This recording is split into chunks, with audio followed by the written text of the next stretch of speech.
Yo, yo. What up with y'all? I don't know Yeah, about y'all, but I couldn't Nothing. sleep last night. What? Couldn't sleep. Something must have happened. Nope. So Hey, I yeah, don't know what happened that night, but I don't know what happened either, man. hey, I Yeah. laid in bed with my eyes closed for maybe a Oh good man, hour to 2 hours before I I know that finally feeling. fell asleep. dang. I know that feeling. Just I ain't re, gonna bring. just replaying everything in my I ain't mind. gonna. I ain't gonna bring up the game, but I know that feeling. I I know just that feeling. I just sat there in disbelief, and I was like, all right, I really do need to get so I am really low energy today because I just no sleep, That's none understandable. whatsoever. Hey, But we I gonna feel we you. gonna do this thing like we always do this thing. Not gonna let my loss make the show suffer. So we gonna get into it. So as usual, what up, what up, what up, what up, what up? Welcome into another episode of Outspoken. Say what you mean what you say. I am obviously the down and bad Cordell. Hey, I'm Marcus. Alongside me. Sorry, I Rob. cut you off. Go ahead. Nah, you good. I already said it. You good. All right, and then here we go with Good setting old himself three up three. slowly but surely. Sweet three. Come on, man. Checking the audio. Hold on, we got a surprise guest too. Hold on. Hold on. Look at the reveal. Yeah. Man. We got Deuce and C-Mac in Yeah. the You know building. What's what? good? What's crazy? I'll let him introduce himself because I don't know what he wants the public to know him by. So, but our special He guest goes by on our one show name. today for the very first time. He goes by one name. There you go. I just go by C-Mac, Christian, whatever you want to call me. But Everybody C-Mac, knows. I C-Mac is look. I don't fine. know what his look. Hey. We got the guy next to him calls himself something that nobody else does because he Yeah, I knows don't know he's You're because right gonna he about start that. calling said him something Well, else. when You he know what see, I'm saying? yeah, at least with C-Mac, the people that we know that know him call him that. right. Because when I don't know I pulled anybody up that.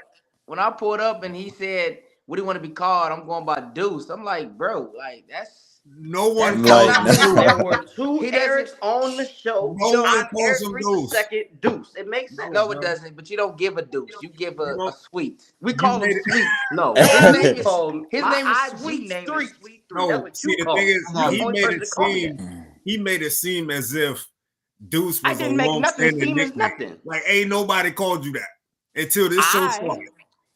I didn't start referring to myself as that until I heard somebody call me So that. that's a self-proclaimed nickname. It's not. That's exactly what it It's is. not That because is all I right, was all right, on Dang. all the right. I other ain't gonna put day. mans out Ahead. like that. That's Time why I out. claimed it. I would have been upset if it was We got a self-proclaimed. whole show I to get get that. into.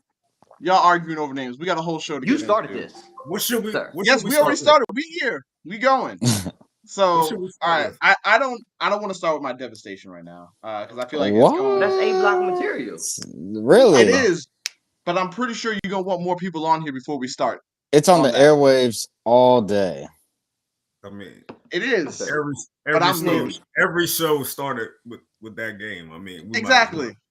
So I'm gonna go in a different direction. You know what I'm saying? We might as well follow the trend, dog. I mean, Might as No, well. because But if you we know follow what? the trend and we do, if we follow the trend and we do it right now with we can 0 get it out. views, We can get it out the way. We can get it out the nobody way. gonna see it.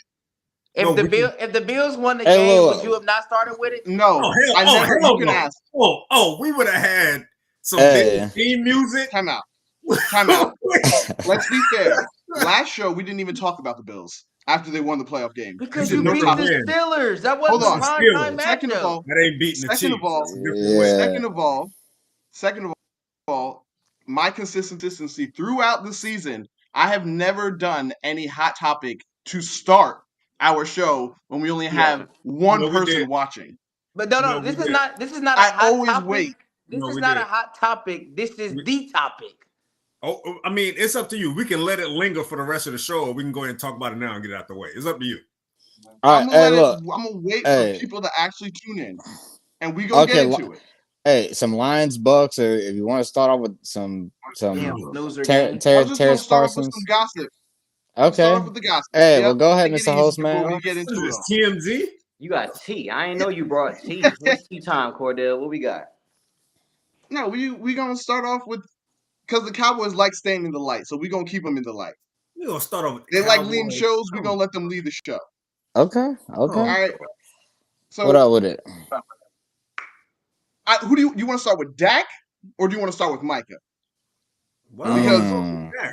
Well, Let's start off. Let's start off with Micah going into Dak. I think. Micah. All right. So Yep. Micah not going classic thing. nowhere. Sibling comes out, says he wants his brother out. Save my brother from this team. Now, That's so aggravating. I swear to God. go ahead, E-Rob. What'd you say? They aggravate me. I'm tired of talking about. They ain't even in the playoffs anymore. Like, it's drama. They talking about each other. Relatives talking about each other. So what? I mean, it's the Cowboys. Do we expect anything else different? I mean, America's team, I guess. It's not America's team. Stop calling them that, bro. Bro, they're only America's team because no matter where you go, you will find a Cowboys fan. Bro, I don't give a damn. Who will be America's team then? Can we claim a new America's team? I would love. Impossible when a franchise is worth $9 billion, the most valuable franchise in the world. But I would say this. I think this goes to a bigger point that I think that we've discussed. I think, when I've come in a little bit earlier, because I guess we all do work together. As far as the sibling thing, we kind of talked about that with Trayvon. It was an earlier thing, I guess, ironically, Cowboy, kind of speaking on another, on his brother situation. So for me, I think it's kind of what I said earlier. When these players or these family members of players are speaking out, they're having conversations with that player and they feel empowered enough or comfortable enough to share those opinions. And people, we've had debates was like, oh no, well, that's a grown man or a grown woman or whatever. But it's like, if I have a brother, even if like you guys, I consider you guys big brothers, right? So there'll be things that I will open up to you guys about a place that we share in common that I necessarily wouldn't maybe share with other people. So if Cordell felt comfortable enough to go up and say to one of our say something about how I felt about the workplace regarding me, you don't think me and Cordell had conversations about that? So for me, it really bothers me, but it also reveals how that player really feels when their family member says something. Even if it's not fully what said player feels, if whatever family member is saying that about that player, clearly they, like you said, are comfortable enough because they don't want to mess up that person's job if they really cared about being at that particular spot. Or make it more uncomfortable. Type thing. I mean, that point of view has always been true to me. And it kind of sort of goes back to what earlier in the year, what Trayvon Diggs said about Stephon. Like, there's no way, especially in that aspect, because in Dak and Micah's point, these are just relatives. Stephon's point was that was a relative who's actually in the league. So he knows the ramifications of things like that. But yeah, he still came out publicly and said that. Mm-hmm. And that was the one thing that we always fell back on when he made that statement, was like, he's not making this statement out of the blue. Like, this is something that in all likelihood Stephon has mentioned or summarized in some sort of way. And Trayvon was like, hey, I'm repeat what you told me, bro.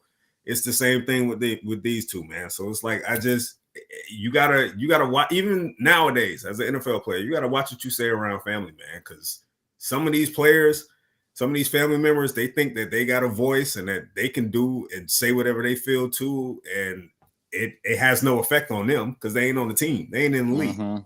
So could be ignorance too, thinking that Micah's good enough to get a job wherever he want to. Right. Talented enough to start at least 60% of teams.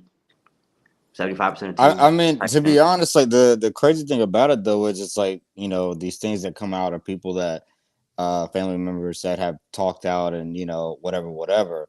It's crazy that when these players were in the limelight and it was their opportunity to do something in whatever said game, playoff game, they all were no-shows basically. So do your job. Like, honestly, at the end of the day, obviously like, they're all good players that, they'll still be in the league for a long time. They'll still be considered, either good or great players. But, it just, when you don't do your job in the critical moments of the playoffs, like, that's what people are going to look at when people see these tweets and see these family members saying stuff. And it's just like, oh, didn't he in this game not do this or, not show up or not catch that ball and not make that sack? Like, it's just, that shouldn't be the takeaway. The takeaway should be their owner creates that culture, right? The owner is constantly creating different storylines. He acts like he's the head coach, the defensive coordinator, Obviously, him and his son are the general manager, the coach of the Don't forget the spokesman. Well, I mean, obviously, you know what I'm saying. So the owner creates that culture. When Robert Kraft won the Super Bowls, the Hunt family, as far as the Chiefs, who is probably the biggest team right now, even other good teams like the Bills, Steelers, who's been kind of playoff Ravens. perennials, Ravens. You don't really hear their owners going out and doing different things. So the Cowboys are all about marketing, being the most valuable franchise, which in a real world perspective, when you're worth $10 billion, they're not losing in that aspect. But let's not act like the owner doesn't, they're not following the owner. Like they're all acting like what the owner acts like. You know what I'm saying? So after the game ends, like we're the only team that, with the Bills losing last night or the Packers losing when they lost, whoever these teams lose, we never are waiting to hear what is the owner saying. If the Chiefs lose to the Ravens, they're not gonna be like, oh, what is Lamar Hunt gonna say? Like, come on, bro. But then so I push back on that, Marcus. In the Packers. Well, but the one thing that I will say though is like Jerry Jones has always been like this, so it's like, was it? I can't really blame that on why they're not winners What do because you mean? So he's the common no, denominator. no, Then. no, but he's won Super Bowls before with him doing that. So I'm like, no, but he wasn't as vocal. Once he starts to really kind of take over and get rid of Jimmy Johnson and made it all about him, it's been 29 straight years of the same nonsense. see, now that part I can understand when you're saying that. Okay, like he's taken over like more of the aspect of trying to say, hey, like I don't want a certain head coach that's going to want all the control, and he wants to have most of it. I do get that, but I think like him just being the type of owner he is and wanting to be like doing press conferences, being on the radio, all like that stuff. Like I don't think that's what's hurting them. Now him not getting a coach that knows how to win in terms of being like the head of like pretty much the CEO of a team. Like he doesn't want to get that kind of head coach that wants that power and control. And I think that's the thing that kills him. It takes away from his TV time, bro. It's Yeah, clear yeah, as yeah. day. He can't handle a Bill Belichick. He can't handle having an Andy Reid. He can't handle having a championship level. He can't handle having a championship level head coach because it takes away from, if he ever wins a Super Bowl, it would take away from some of his credit, bro. Yeah, yeah. I also agree with Tad Prescott that Dak needs a new scenery. I think that for him and his own personal brand and just a reset of energy, I feel like there needs to be something that's changing. And But the the thing is, Dak part, that guy. We had that talk I don't last think week. Dak needs that. Dak doesn't need that I- because I don't think he'd be as good anywhere else. We had that talk last week, and we kind of sort of just figured it out that what places are really going to take him right now because of his contract, because of his no trade clause at one and in another aspect as well. Like that change of scenery might not happen for Dak as much as people think it should. The Cowboys put themselves in this situation, and now the Cowboys don't win. Do they? I don't think that his Dak. Like, what else can you give him? Hold on. I don't think that Dak's brother is saying it in a way as if his brother needs a new scenery. Like, I think his brother is saying it as if the Cowboys are holding Dak back. Get the fuck out. I don't see it that way. Like, when I read those quotes, I was sitting here like, don't sit here and act like he's elevating everybody and people just ain't coming through for him. Like, that's the way that I read it. As if he wants to free him. I thought that's not what Tad thinks. I figured it was more of, oh, I'm tired of these Dallas fans hating on my brother. So like, yeah, like let's get up out of here because I've been tired of that. Like that's how I saw it because I'm just like, okay, obviously like when they lose, 9 times out of 10 is because Dak didn't play well. Like it's just one of those. So it's like, okay, of course everybody's gonna blame Dak because he didn't step up. Yeah. Yeah, I mean, he threw a pick six and he played horrible. Yeah. Trash. So I think his brother was saying that we didn't get up out of Dallas, but I mean, the best situation. I mean, they're married to each other. Dallas has no realistic plan to replace Dak. He's their best option, and Dak, his best situation for him on and off the field is to be in Dallas. So I mean, that stuff is a bunch of nonsense. For the Cowboys, I don't think that's their best option. You've seen it. You've seen it in his eyes when he was So where did sitting there. So where did they go? Don't give me all the emotion shit. What is their plan? So they don't have the draft capital. Cordell's boy, Trey Lance, you got him behind him. What can he do? See what he can do. Draft a new guy. I feel like Can that's how I feel. Ceiling be higher. You said so. Let me get this straight. So you're saying that you're going to move off a second team All Pro for a guy that was trash in the system that had Brandon Ayuk, Christian McCaffrey, George Kittle, Debo Samuel. You gonna move off a second team All Pro for Trey Lance, who's played 10 NFL games? I feel as though that's the point that you make. If your goal is to win a Super Bowl, is Dak your guy? He's your best option. All right. If your best option, I mean, to be honest, at this point where they're going to have to reset anyway. It's not in the same limelight because they're not like. If you were to say, it's kind of like Jared Goff and Matthew Stafford. The Rams are like, hey, Jared Goff is a good quarterback, but he's not going to be the guy that gets us to win a Super Bowl. He got us to a Super Bowl, but he's not going to be a guy to win us a Super Bowl. So they got Matthew Stafford, won a Super Bowl. And it's kind of like if you looked at, Drew Bledsoe, like taking Tom Brady over him, like that was a big step because nobody knew, obviously, like who Tom Brady was or what he was going to be.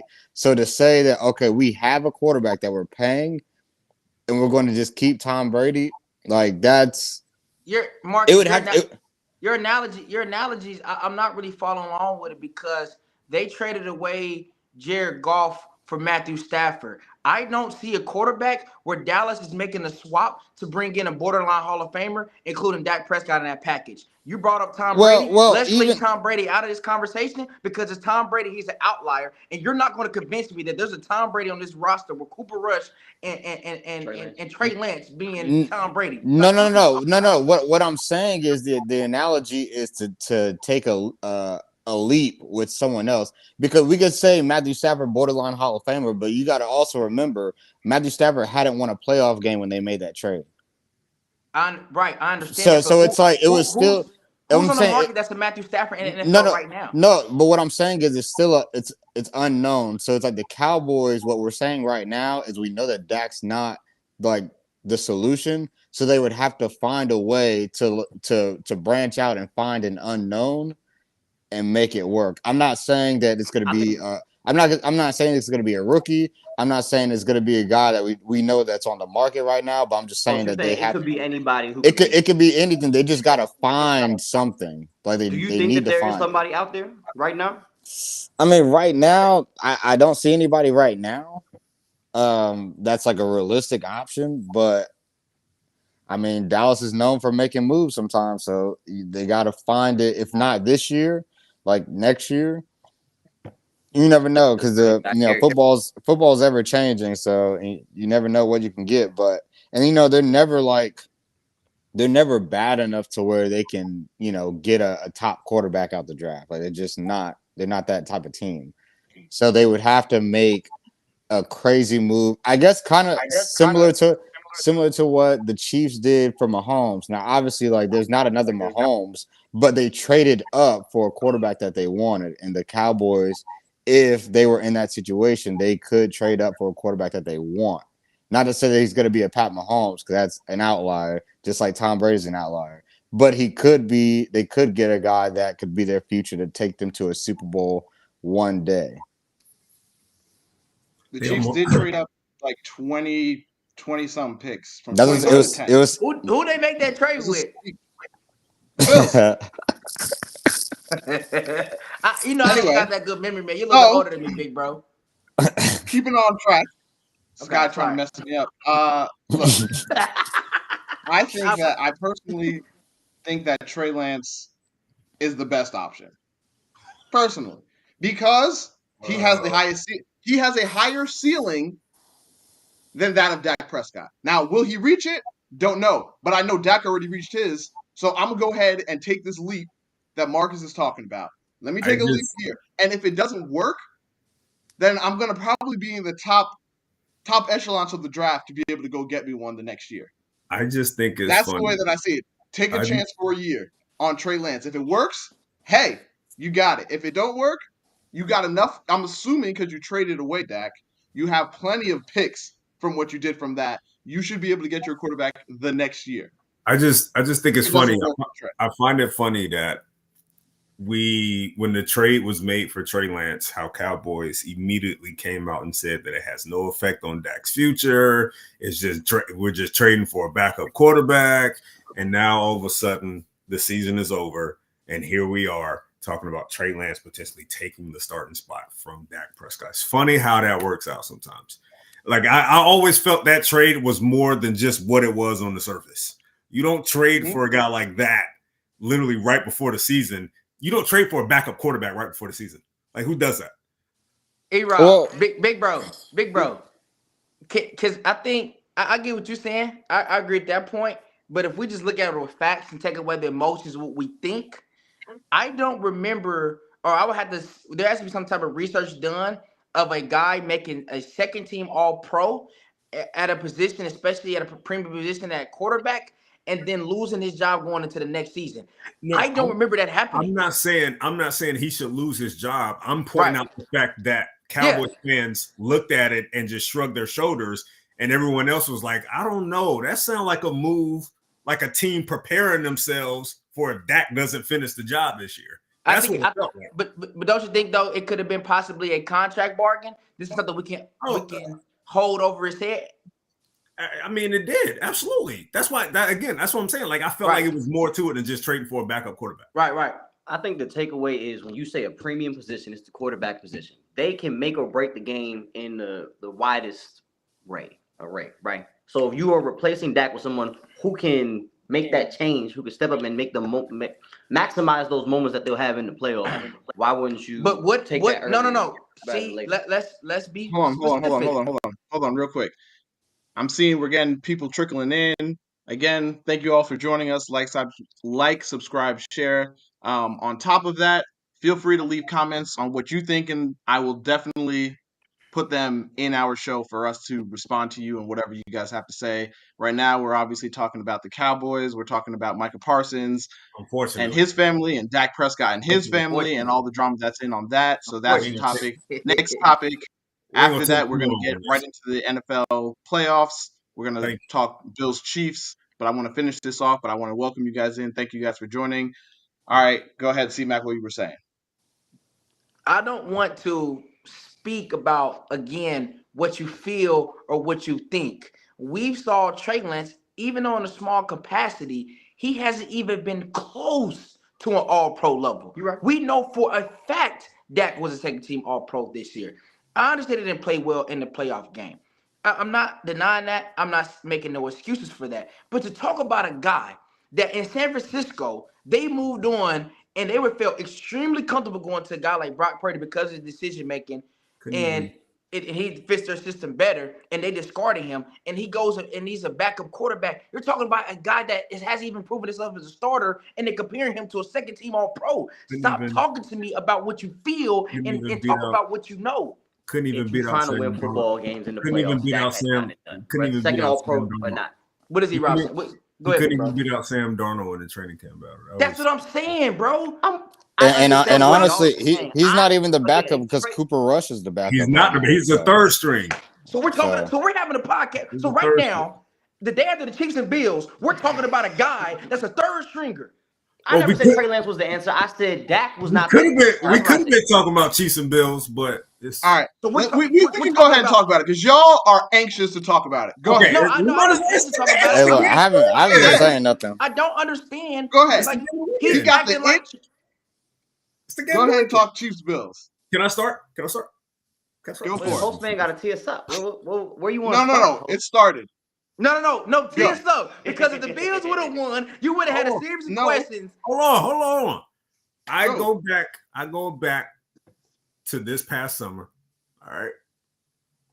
Myself, Cordell, Deuce. You ain't have to stop saying that. And some other guys had a nice little trip to Las Vegas, Nevada. All right. And during that trip, in the midst of that trip, a conversation came up from myself in regards to the Bills championship window and how I felt it was closing. I got some looks, had some debates mainly from the Moody family itself. Cordell, from him, his brothers, they all came at me a certain way. And I said, what they say, E-Rod? What they say to E-Rod? I said, I still feel the Bills are talented. They're capable of making a run. But if they don't get the job done soon, there's going to be some talk. Fast forward to last night.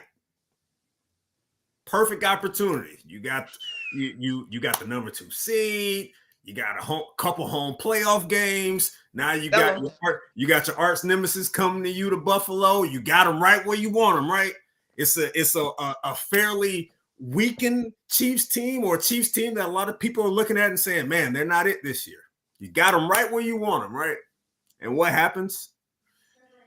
They come up short again. Now, I want to rehash that conversation one more time. That's where you want to start. Can I window closed? Can I respond? No, not closed, but it's closing for damn sure. Can I respond to that? Can I respond to that?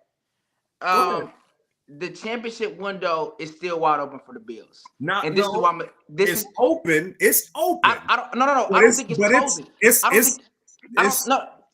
Okay, go ahead. My bad. It's called because, and the reason why I said it is because you look at this year. This year was a unique year, especially in the AFC. Damn near half the quarterbacks in the AFC were out because of injuries. Okay, so we saw a Bengals team that finished the season right around close to 500 or whatever, and they did it without their starting quarterback. So they're going to get that guy back.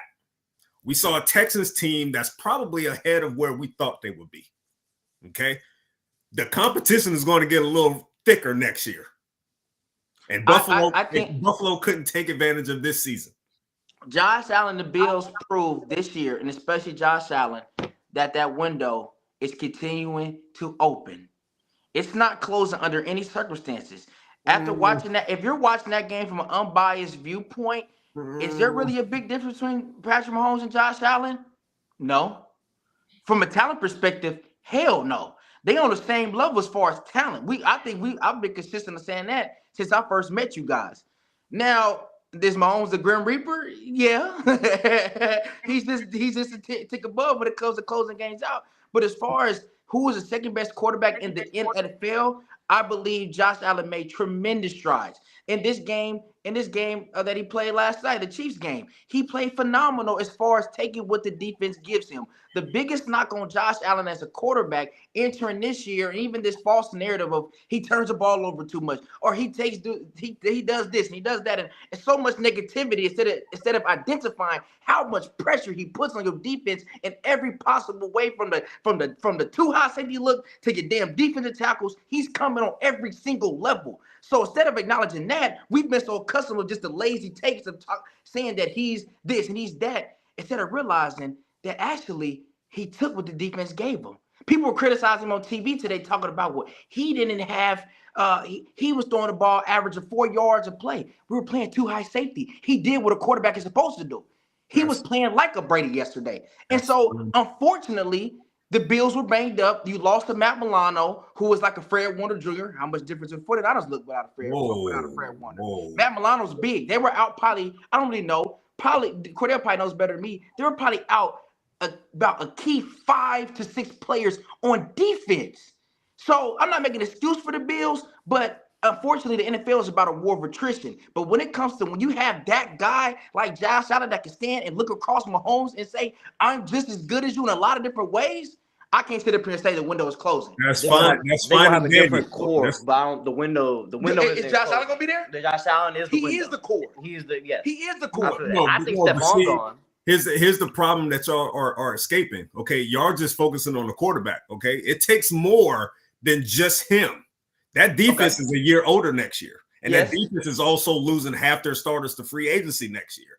So you're going to have to replace that. Okay, you got Stephon Diggs here. Love Stephon Diggs. Great. He's a year older. Okay, your money, your cap space is going to get affected because guess who's getting a pay raise this offseason? Josh Allen. It's going from 14 million to 40 million in cap hit now. So that's going to affect what you do in terms of bringing on more, in terms of free agency and things of that nature. So yes, the window is still there. because of 17, but it ain't as open as people want to think it is. Because again, Von Miller's gone. Okay, Von Miller's gone. You already going to potentially lose AJ Epinesa on defense. We'll see what they do with Daquan Jones, Ed Oliver, and those guys. Micah Hyde, Jordan Poyer. They're a year older now. We'll see what happens. But E-Rob, look, E-Rob, let me talk to you, big bro. Let me. Hold Sorry, my on. bad. Let Marcus get in. Yeah, my bad, Mark. My bad. Nah, man, I'm just listening. Good conversation, but Go I ahead, Mark. but I do think I don't think that it's closed. I think it's still open just based off of, like y'all talked about, it's Josh Allen. He is the core of what their team is. And to me, I think this season showed me, at least defensively, that they can have new guys on defense because of that attrition, and they still played well because the scheme is what makes them play as well as they do. Obviously, they're still good players, but when those good players are out for those nicks and injuries that they've had all season, like, other guys came and stepped in, and the defense was still solid. So I think, defensively, I think they'll still be fine. I'm not worried about that.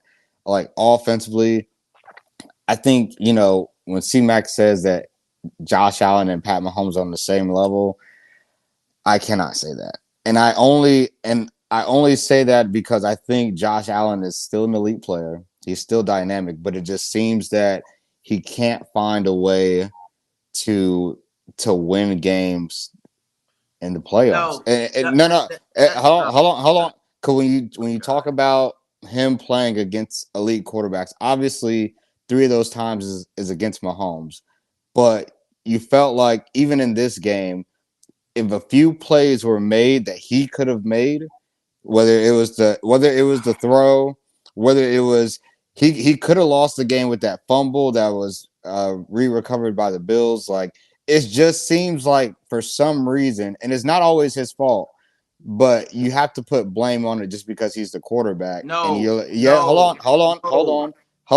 on.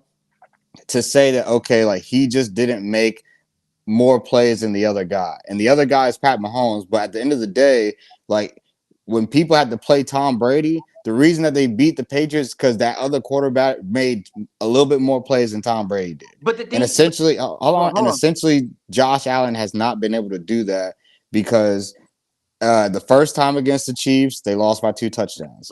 The second time, that was probably their best time, is 13 seconds. That's just something that nobody blamed him for. And then the next time you play the Bengals and you get washed out at home. And then this time you're at home.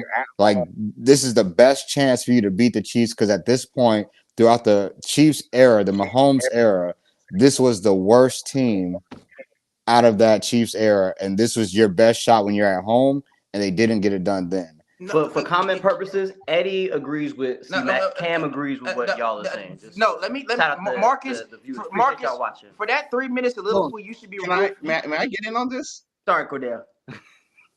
Cordell has hours. So this is where I'm at. It's interesting. You said everybody who has beaten Tom Brady has had those moments. So we go to Eli and his throws, right? Nick Foles. Yeah. We go, that's what we go to, right? And I'm sitting here and I'm like, Eli threw it up and homeboy caught it off his head. Eli threw a dime to Manningham and he made the catch. Yeah. I watched Josh do his part as Eli and throw that ball where it needed to be for his guy to make a play, and they didn't do it. So every time I hear Josh Allen coming up short, I'm like, how is it Josh that you're blaming when he did his part? When he needs somebody else to do the other part. No. Okay. Hold on. Let him finish. So that to me is why, like, I appreciate where C-Mac is coming from. I didn't expect to hear this from C-Mac. Love this. He giving me a little life. You do have but I sit here and I'm like, that's kind of lazy when people sit here and say Josh Allen, it's the moments and he's not living up to it in the moments. And it's like, he didn't take the sack. He's evading. He's throwing that thing where it needs to be. And people go, he only had 186 yards passing, and I'm like, bro, if 2 of the 3 bombs that he throws, if somebody makes a play on those, his numbers look completely different. When it comes to that when so, when so it for me, what at least when it comes to the game itself, like I was extremely frustrated because one, I knew what the defense was going to be. Like we had this conversation last week, and I told you my concerns about the defense, and they ate up AJ Klein.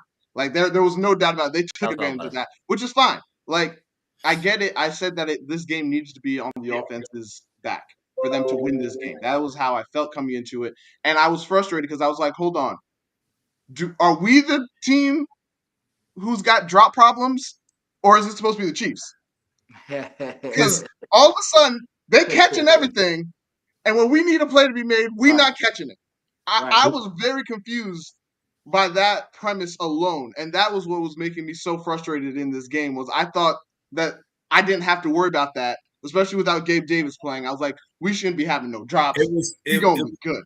It was and interesting. It did turn out that way. It was interesting because in terms of the game, when we're just speaking on the game itself, I was speaking on the bigger picture. But when we're speaking on the game itself, I did not put a ton of blame on Josh because, for one, I had an issue with Joe Brady getting away from the run late. The run was working. So you run the ball a couple times, James Cook is stuff at the line, and you're like, all right, I'm not going to do it anymore. They ran for 187 yards yesterday.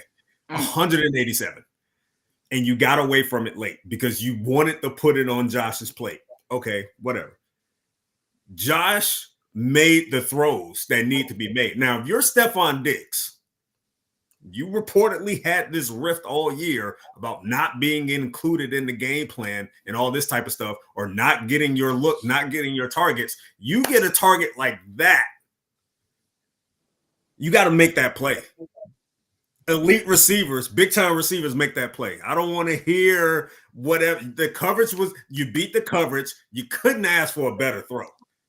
I mean, the ball came down in front of your face mask, bro. Like I don't. What else you need? You want me to hand it to you? To piggyback off of that with the mega throws, I put 0% on the game on Allen. To go back to Marcus's standpoint, to go point by point.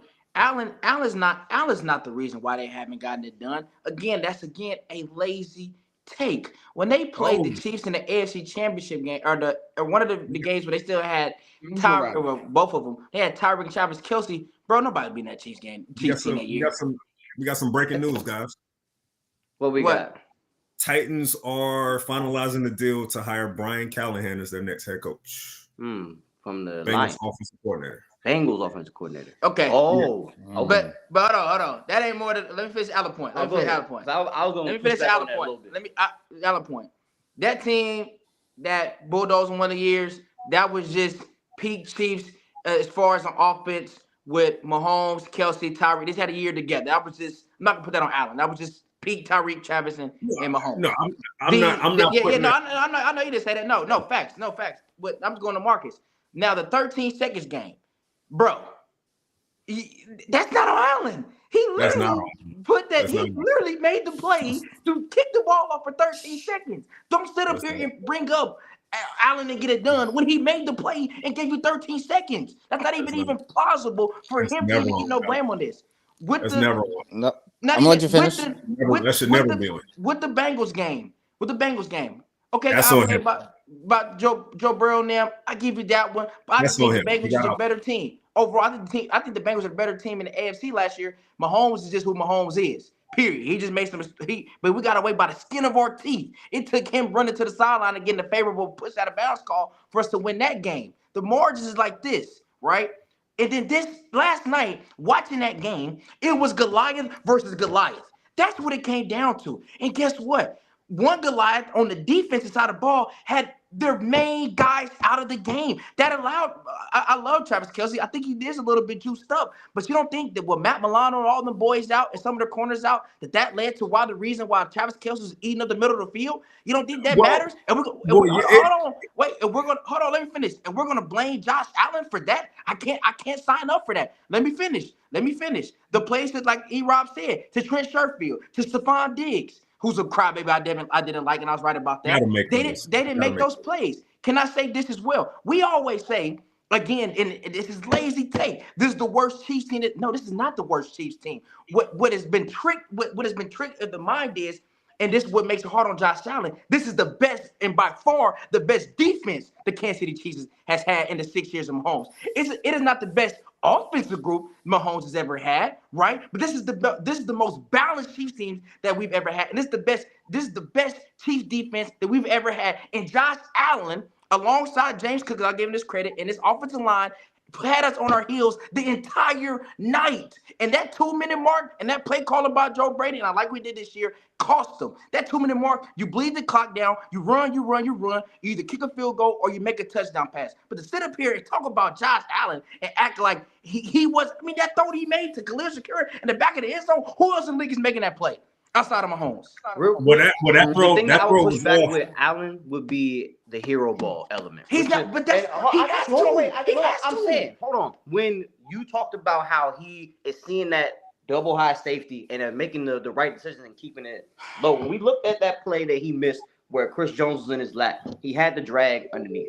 There are certain moments where you have that easy throw, and he chose to have the deep ball and his receivers let him down, like you were saying. It's not his fault. It's like What can I a ask you good a question? decision versus a great Can I ask you a decision or a question? safe decision. Can I ask everybody a question?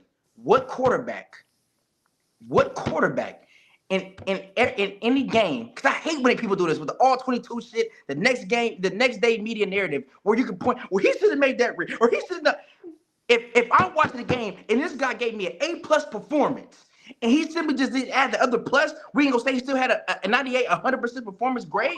Mahomes, if we wanted to get down and nitty gritty, if the Chiefs lost that game last year, I can go back to quarter one and point to where he missed Valdez-Scantling in the back of the end zone, where he overthrew Travis Kelce in the back in the zone. I'm saying if there's pushback, it would be because that's not fair. Because the best player in the world misses throws all the time. I'm with you. Okay, hold on. I gotta say, no. I just want to point this. Hold on, I'm gonna go to you real quick, Mark. I just want to say this: am I the Bills fan or is C-Mac the Bills fan? I'm not a Bills fan. I just have to, because I'm being unbiased. When I watched Josh Allen, I told all my homies in Kansas City, and I'm just being honest. I am scared to death of Josh Allen because of the amount of pressure he puts on my defense year in and year out. We just have a guy in Mahomes that simply just doesn't make any mistakes. Okay. I mean, we watched him in the Super Bowl and he had one incompletion in the second half. My bad. Last comments, and then we got to move on to the other game. Look. So I just got to address, because in that first matchup, AFC Championship, right? Yeah, you said that y'all had Kelce, had Tyreek Hill, and y'all were just unbeatable. Okay, cool, but he still didn't have his best performance in that game. All right, you go. Hold on. You go to the second game, 13 seconds. I said no problem with that game. Like, he did all he could do. Like, I give him no faults on that. That was just Mahomes just made more plays. He was just able to do more with what he had. And you know what? Like, that's all you can ask for. They changed the overtime rule because of that, basically. All right. Then you have the Bengals game. We just said that the Bengals, okay, he didn't play well. Cordell would say it was just a whole team thing. It's not just him. I'm like, okay, like, that's cool. But as the quarterback, it's still part of you. So awesome. But then this time, when you're saying that this isn't the worst Chiefs team, this is the worst that we've seen the Chiefs in totality, in terms of they were 11-6. They were 11-6, and we felt like all the problems that they had on offense and all the problems that they had against good teams, or the only playoff team that they beat this year was the Miami Dolphins. We've never seen a Chiefs team in the Mahomes era where it's like, yeah, they only beat one playoff team all season. It just hasn't happened because of y'all's mistakes. It just hasn't happened. So to say that, yes, the defense is way better, but as a team, you are not the same team, the same juggernaut that people saw you as before. But we were. No, you weren't. If you what Chiefs team in the Mahomes era only beat one playoff team all year? Can I respond to? Can you talk about my team, Cordell? Go ahead. All right, go ahead. But make it quick. The regular season, I told you guys this when we talked off camera. And He's gonna say it doesn't matter. I'm honored to be sitting and talking to Rob, because me and him have had conversations like this leading up to all these games, and I've told him this, bro. Andy Reid, when the playoffs start, that offense is not going to be the same offense that you saw in the regular season. We literally are going to hold different formations and different plays to when we play guys like Josh Allen. Case in point, that pistol formation shit or whatever we did to play action where Mahomes is doing this, faking it to Pacheco. I have not, that 13 personnel, we haven't done hardly any of that all year. We'll sprinkle it in. The first 15 You is, did it no, hold against on, let me, hold the on. Dolphins. I'm talking. Exactly. We did it in the first 15, and then we got away from it because we're not going to expose everything. So because you, Marcus, or because anybody else that you feel like you talked to about the Chiefs thought that we were vulnerable or thought that you were weak and all that, I kept trying to say, and people kept trying to remind you talking to Chiefs fans that, bro, trust me, the offense is going to score over 20 points in playoffs. Just be aware. And when you have a guy, and when I talk about injuries, it's not Josh Allen's fault. If Gabe Davis plays yesterday, that makes a huge difference, bro. It makes a tremendous difference because Cordell, I know you guys, I don't give a damn what Cordell thinks. I'm telling what I think, because instead of Trent Sherfield being out there trying to make a catch, that's Gabe Davis. And Gabe Davis brings a different, it has makes a is a bigger matchup problem for us with our corners. L'Jarius Sneed can't be as physical with Gabe Davis because, you know, he's 6'2", is a bigger body, right? Stephon Diggs might get a little bit more matched up with Trey McDuffie, even though McDuffie's first team all pro. It just makes it a little bit tougher for everybody else. Maybe Shakir doesn't get as much defensive pressure on him because he's dealing with the third or fourth cornerback. You get what I'm saying? So But see, that's what. Hold on, but that's what makes it so like you're essentially what you're saying is, oh, like you guys weren't that bad. I'm not saying that y'all were bad, but I'm saying that y'all were the worst that we've seen the Chiefs look in Mahomes era. Hold on. So not to say that you're a bad team, because I had y'all in the AFC Championship.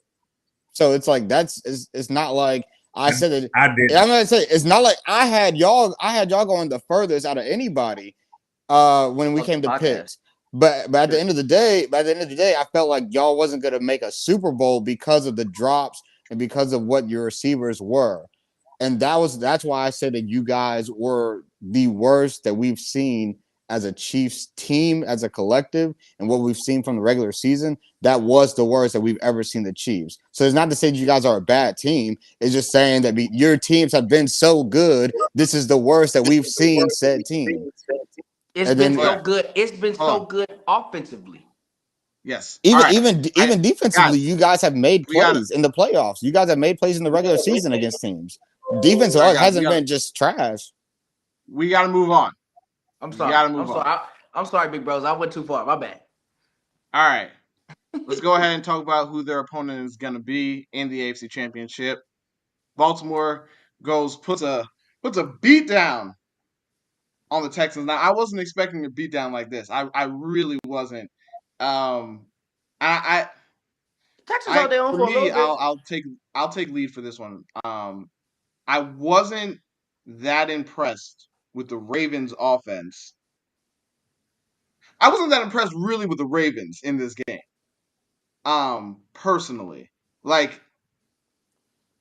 they did what you should do with the type of defense they have against a rookie quarterback. That's what I expected the Browns to do. The Browns couldn't live up to that task. The Ravens went out and did exactly what I thought a top 5 defense should do when facing a rookie quarterback. But you had the Texans winning. No. I know, because to me, I was sitting here and I was like, bro, CJ Stroud is defying logic. Like, he's trying to be, I thought he'd be an outlier, but the Ravens made it like, nope, no outlier. This is what it is. This is how it's supposed to be. So I said, okay, cool. This is what happens to young quarterbacks against elite defenses. That makes perfect sense. I have no issue with that. I still have all the highest praise for CJ Stroud, but Ravens defense did what they're supposed to go out there and do against a young quarterback. But that's why I said I'm not impressed, because I'm like, that's what you should expect of a elite defense to do, and I think they are elite. The Texans defense did this now to the Ravens the first time they played them too. The Ravens offense wasn't good at all. I know that everybody was like giving all this praise to Lamar and that offense, but I can't ignore the first half of what I saw. Like I can't ignore half of football. And in half of football, I saw them get locked up, like really locked up, and the frustration that came over. Wow. Oh my goodness, Lamar, Jesus, the reaction and stress that came over Lamar Jackson, it was everybody saw it was noticeable, and I also like I know that people are saying that like he's so much better as a passer and all this, but to me, what I saw, my takeaway from this game, same old Ravens. Throw a little bit, but mostly we gonna dominate with the run and his legs. That was what I saw. And to me, going into next week, and we'll get into it on Thursday, I don't think that is enough to get to a Super Bowl.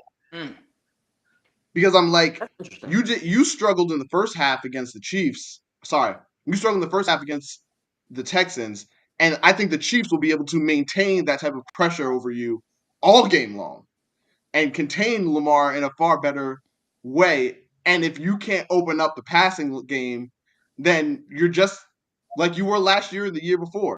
So that's why I say I wasn't that impressed, because schematically in the way that you guys did your damage was the same way I've always seen you do it. And that way you guys have shown year in and year out you haven't been able to get over the hump with that, which is why you went out and got these wide receivers, but ain't none changed in these playoffs so far.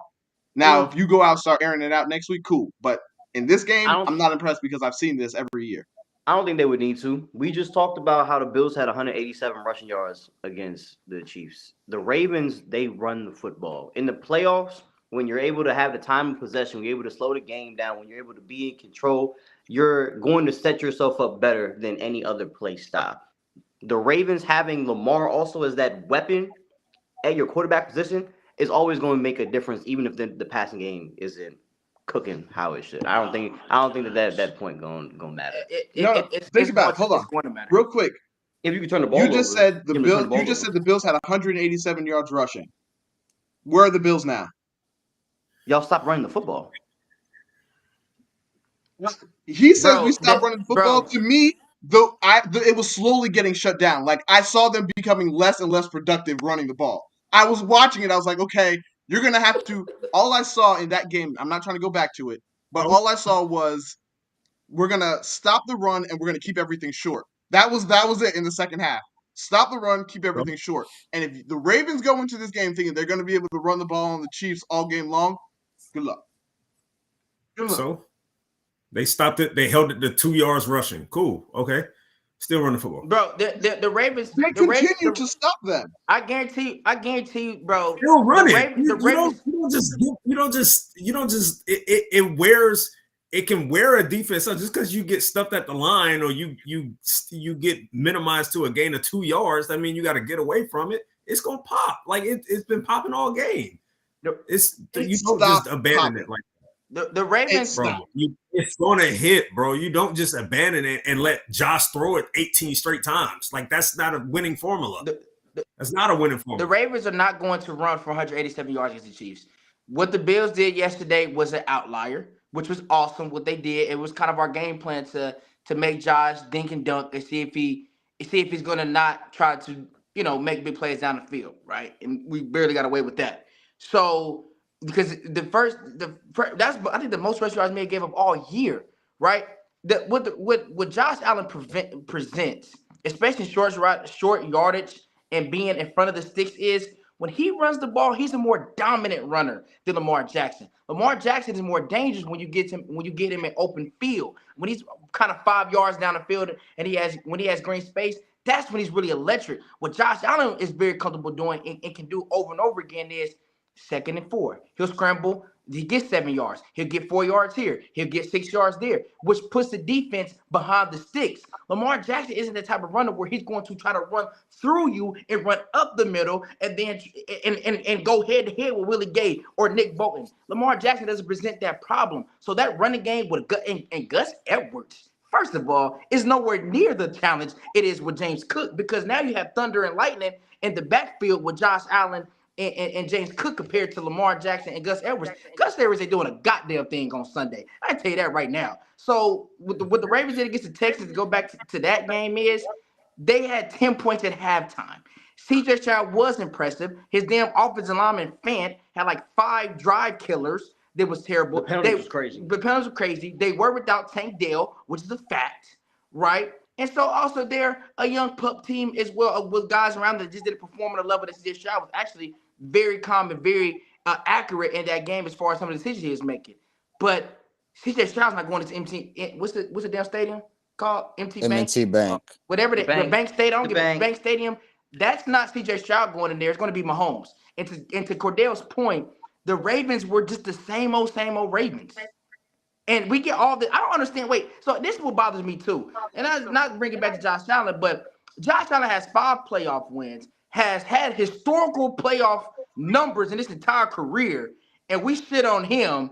But we have a guy that has just 2 playoff wins in his lifetime, the same amount of MVPs he got, and we just act like he's just, oh my God, Lamar's this. He's the most dynamic weapon on the field. But most of us have Josh Allen ranked over Lamar Jackson in terms of quarterback rankings. Like we don't have Lamar Jackson over Josh Allen. I took Lamar over Josh Allen. You're an idiot. I'll take Lamar. You're an idiot. No, when you talk about a weapon, Lamar is that weapon. No, Lamar is a weapon, but I think Josh Allen should be ranked ahead of Lamar Jackson. Watching how Josh run the ball with his 245, 250. Yeah, they're both definitely a difference. They're both elite players to me. They're both elite players to me, but I would have Josh over Lamar. I'm good with that. I'm still taking Lamar. We've given Lamar the same. But if Lamar but if Lamar makes it to the Super Bowl, Lamar will be over Josh Allen. I feel like because at that point he'll have the Super Bowl, he'll have MVPs, more All Pros.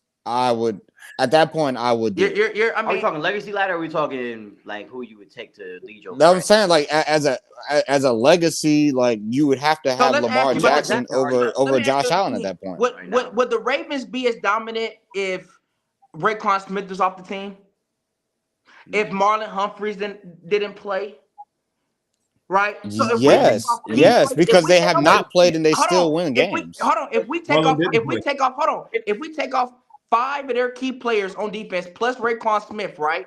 And then we take off Odell Beckham. Do you think they have a chance against Kansas City? Yes. Yeah. Stop it, Rob. Bro, the Ravens the past 2 years have been decimated with injuries just as much as the Bills, and they've still won games. They would have a chance because from a schematic standpoint, if you're down your number 2, and I have one of the best cornerback duos in the NFL, that almost eliminates your passing game. I know Stephon Diggs hasn't been shown since the Eagles game. We haven't saw him in like 9 weeks. I don't know where the hell Stephon Diggs is at, but the thing is, there was a reason why Stephon Diggs didn't do too much because we was able to key in on him because we had to worry about Gabe Davis. So if you take away the second best receiver option for the Ravens and 5 of their top defensive players on defense, they have no chance against Mahomes. Here's the issue that you just ran into, because when you made that case for Josh Allen, you mentioned nothing about his weapons. You said they had a chance given the injuries simply because Josh Allen was on the field. So you can't give the Ravens that chance simply because Lamar's on the field. I don't think because you mentioned nothing about them being down their number 2. You mentioned nothing about them having this guy out or this guy out. You simply said that when Josh Allen was on the field, simply because his presence is on the field, that the Bills have a prime opportunity. You can't give the Ravens the same look. What did I say though? In one of my long statements that I've made here. I'm sorry I'm talking too long. But what I said, one of my first statements about the game was, I view from a talent perspective, Mahomes and Allen here. They do the same thing. They make the same, like that throw to Shakir was ridiculous yesterday. I'm talking about some of the throws he threw the ball down the field 65 yards accurately. Like, bro, Lamar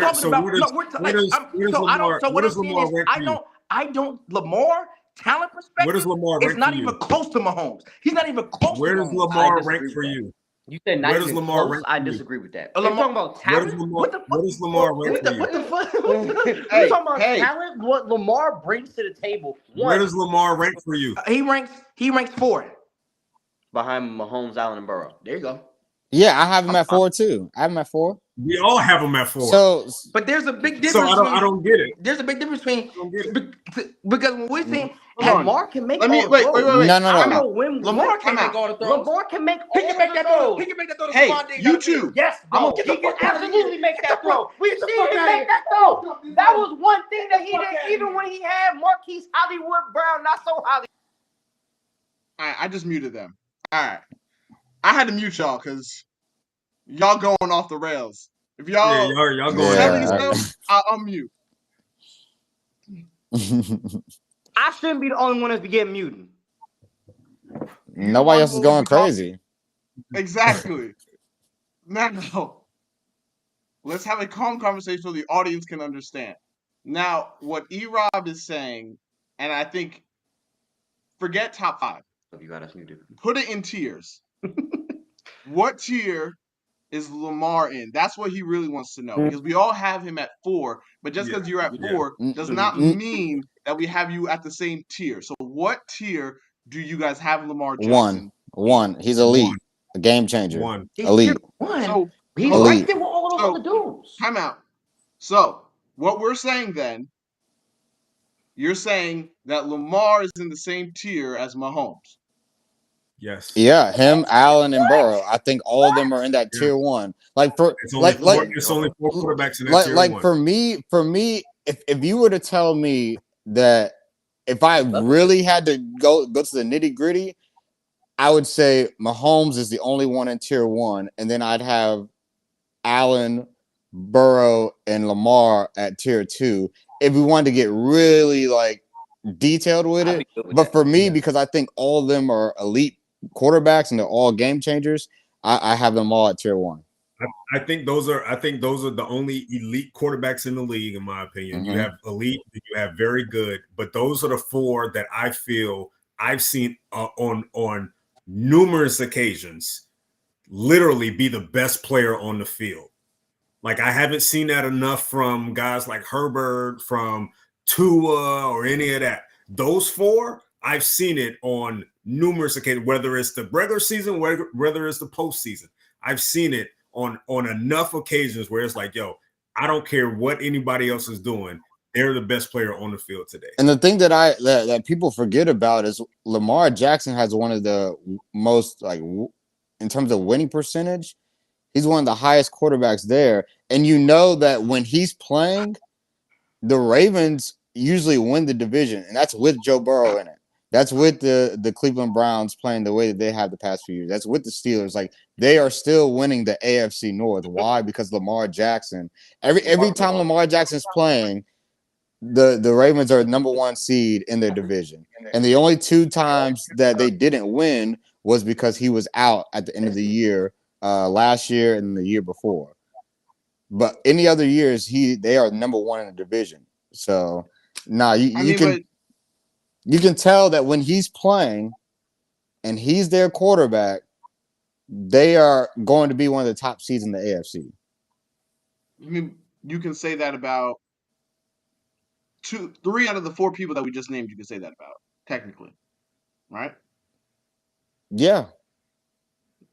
Mahomes got it. Josh Allen got it. It's like Burrow because they're in the same division, but he's beaten Burrow more times than Burrow's beaten him. Are we still muted? No. When did you unmute us? No, man. But it's this. I muted you once C-Mac sat back down and calmed down. This Lamar slam. I can't. No, Lamar hasn't earned the right to be in the tier 1 quarterback way. This dude, we're entering. I don't give a damn. Stop with the MVP shit, because the MVP stuff means nothing to me. Because look, bro, I'm gonna just tell you this. But you're gonna give it to Allen. But you're gonna give it to Allen. Cordell, can you mute them? But what else, Lamar? Does Lamar have to do to get put in tier 1? Have his signature playoff moment. He has none. Entering this postseason, bro, we were giving him more MVPs than he had playoff wins. That's a problem. Josh doesn't really have a. But yeah, what is his signature moment? No, time out. No, Josh doesn't really have a signature playoff. Let me know. All right, go ahead. No, I'm asking you a question. What's his signature moment? The matchups he have with Mahomes. That ain't so the loss. TV. So the loss. bro. No, he lost, but he lost. But the thing is, That's what I'm asking you. okay, fine, whatever. Come He on, lost. time But out. hold on. He said, hold on. He said signature moment. He didn't say signature win. Thank you. But Moments signature, can happen. no, Hold on. no.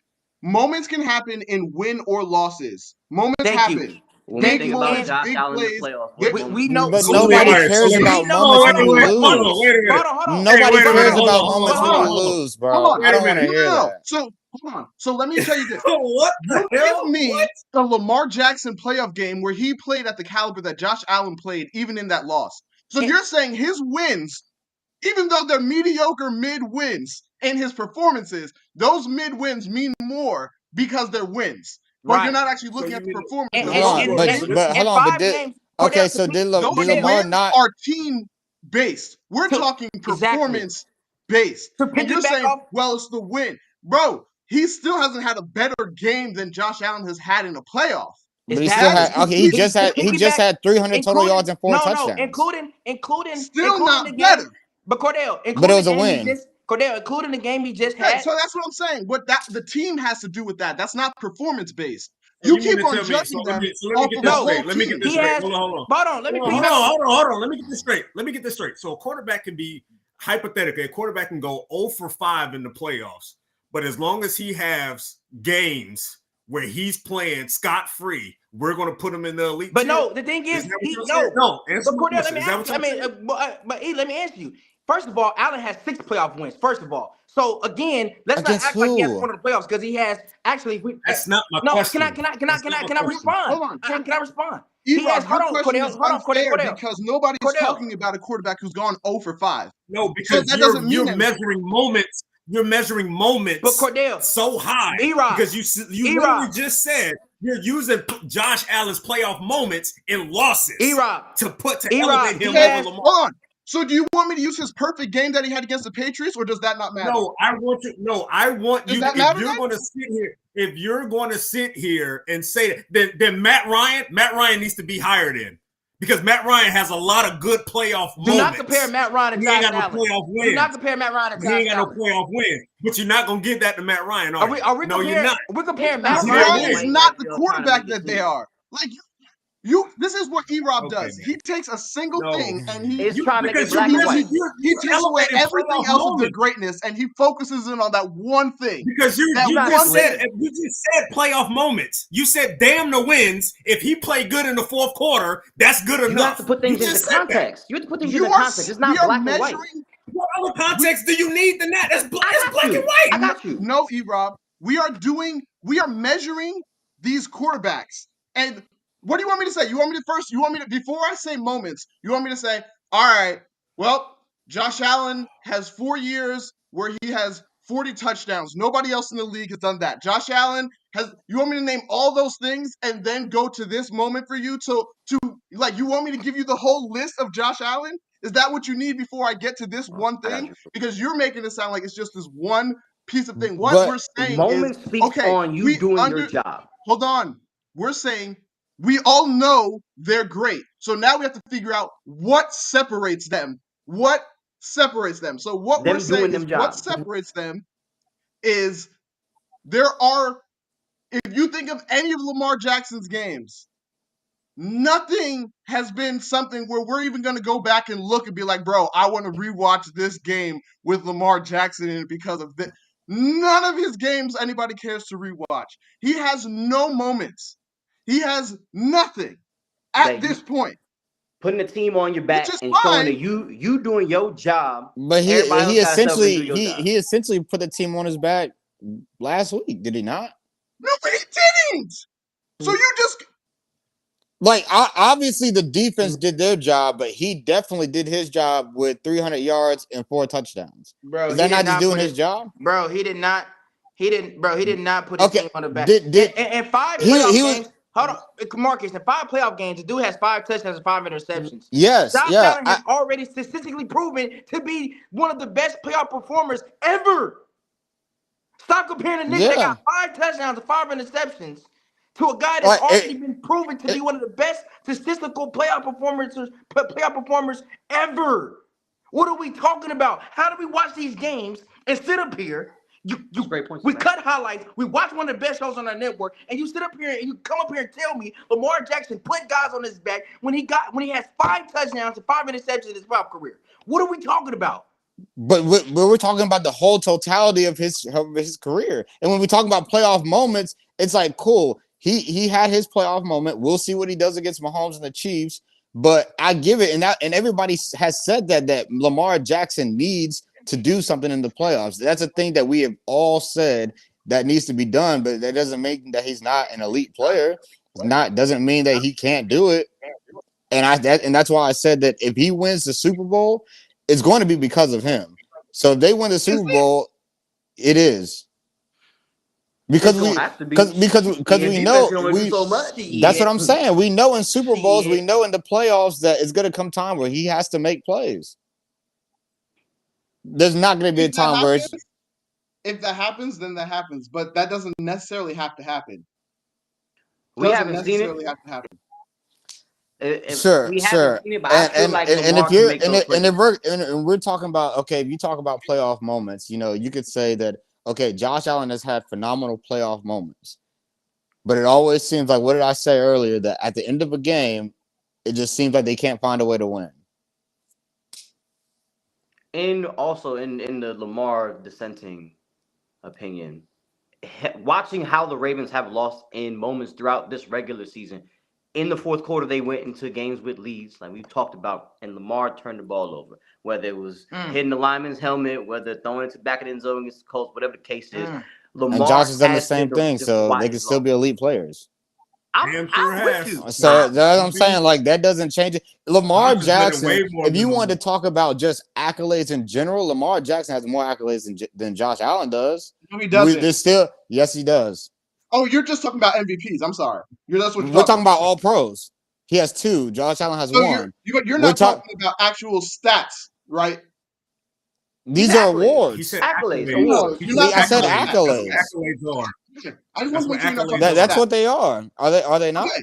I just wanted to make sure you weren't talking about stats because he doesn't have the stats. But yes, go ahead. Well, then, hey, look, he's doing something right because obviously they're putting him in there over Josh Allen. So, take that with what you want. But yeah, there were years that Aaron Rodgers won MVPs over Tom Brady. What does that mean?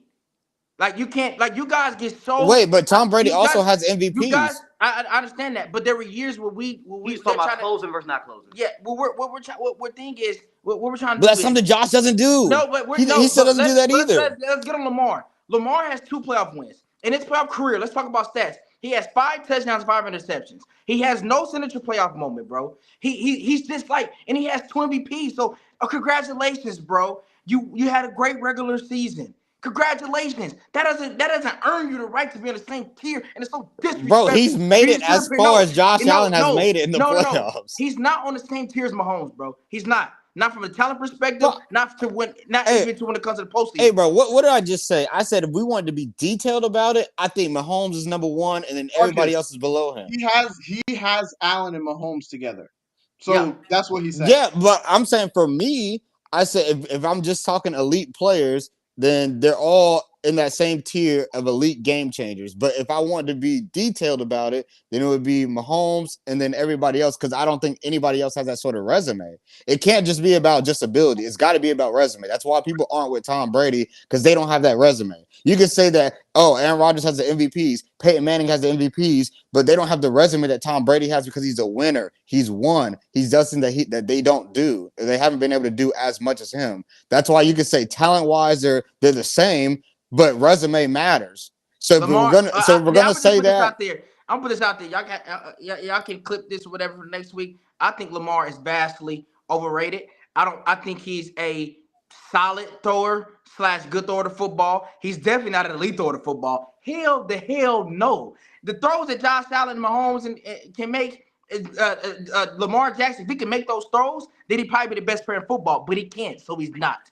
I think Allen and Mahomes do those throws better than him, but Lamar can't make those. No, he can't. We've seen him do it. No, he is not. He is not. Look. So, throughout the 2020 season, we were watching Lamar. His issue, he couldn't throw outside the numbers. That was where he could do the deep ball, he could throw it over the middle. He had Mark Andrews working, right? over the course of the last couple years, we've seen Lamar evolve as a decision maker and as a thrower. Congratulations, he's learned how to throw outside the numbers. That does not make him the same thrower of the football as Patrick Mahomes and Josh Allen. Lamar Jackson is overrated. Sure. He's not a better thrower. He's a better runner than they are, and he's more dynamic. And at the end of the day, no, he's not. Yes, he is. How is he more dynamic? How is he more dynamic than Patrick Mahomes? Because he can run. That's what I'm trying to say. That's what I'm talking about. I said he's a more dynamic runner. I didn't say a thrower. Mahomes ran for the most first downs and third downs this year. And Lamar Jackson has led the league in rushing yards by a quarterback. No, that's cool. That's great. That's regular season. When it comes down to postseason and third down conversions, Mahomes is the best third down runner in football, bro. But no one's ever going to say Mahomes is better than Lamar Jackson. They're not saying that. But you're saying he's more dynamic and as a runner.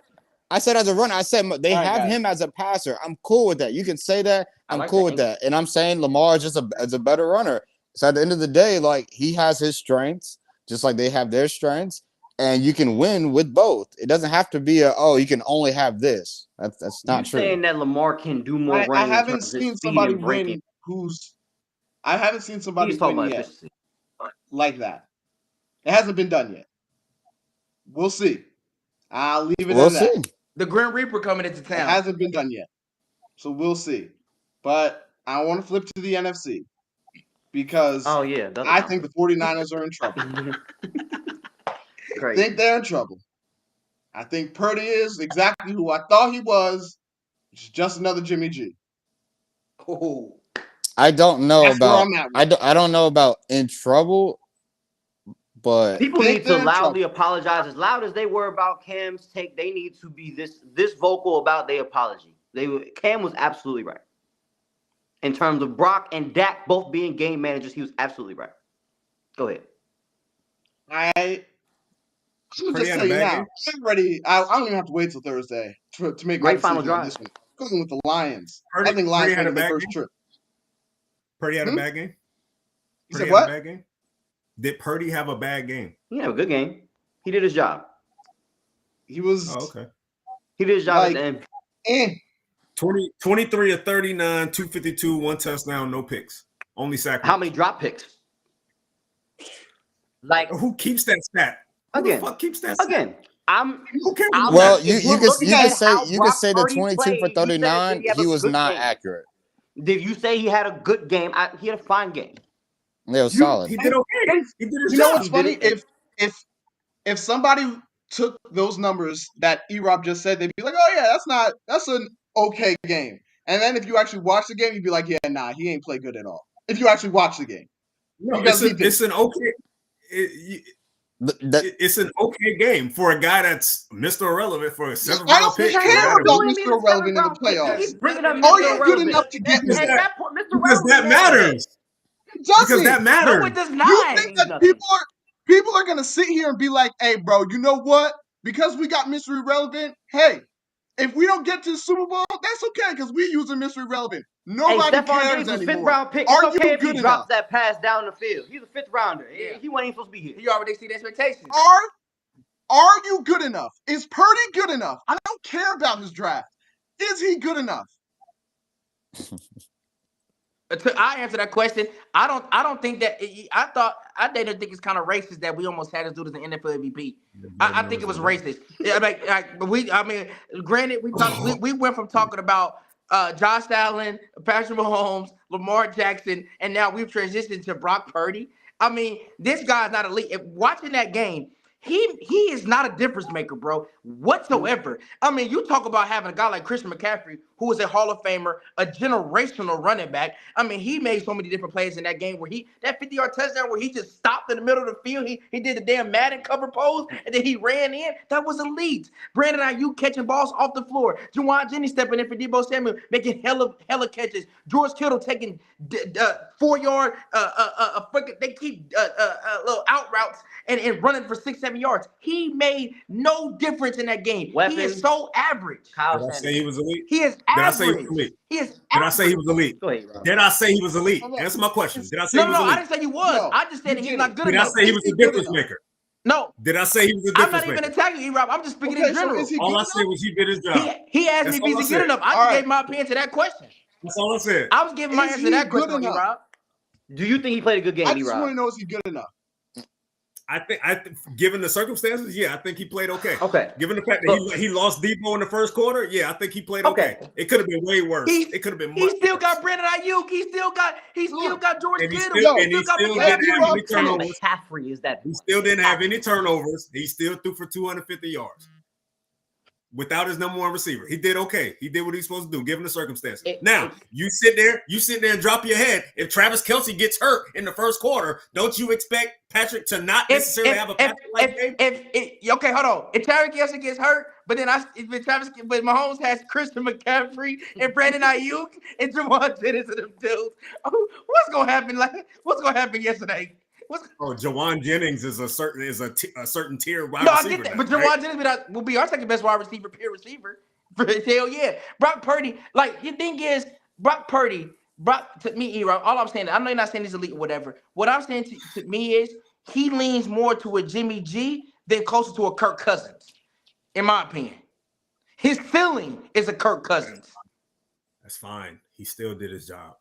He did what he's supposed to do. Like nobody. Okay, I don't think that anybody believes that Brock Purdy will be the reason that the 49ers win a championship. Will not be the reason. But I think what the expectation is they're like Brock Purdy can't be the reason why we lose either in the NFC Championship or in the Super Bowl. That's the expectation. If they lost on Sunday, I don't think it would have been because of Purdy. I think it would have been more so because of the defense. No, I think it would have been more because of Purdy. No, because he didn't turn the ball over at all. No. Because what I'm saying is the reason that they would have lost is because they would have needed him to go down the field and score, which he did. Technically on that last drive, it was basically McCaffrey, but they went down the field and scored, right? And then you could say like the defense, but you could also say he just didn't play well enough. I think Jordan Love also was a little tense in some of them moments. Hold on. The interception I threw to Tucker Kraft, he beamed that route. He had time. He threw it off his back foot. He beamed that jump turnover. Hold on. On a third down in the fourth quarter, with it still being a one possession game, he missed Aaron Jones to pick up the first down. Moments like that where you're talking about the defense allowing a play to happen that they typically don't allow. Jordan Love messed up.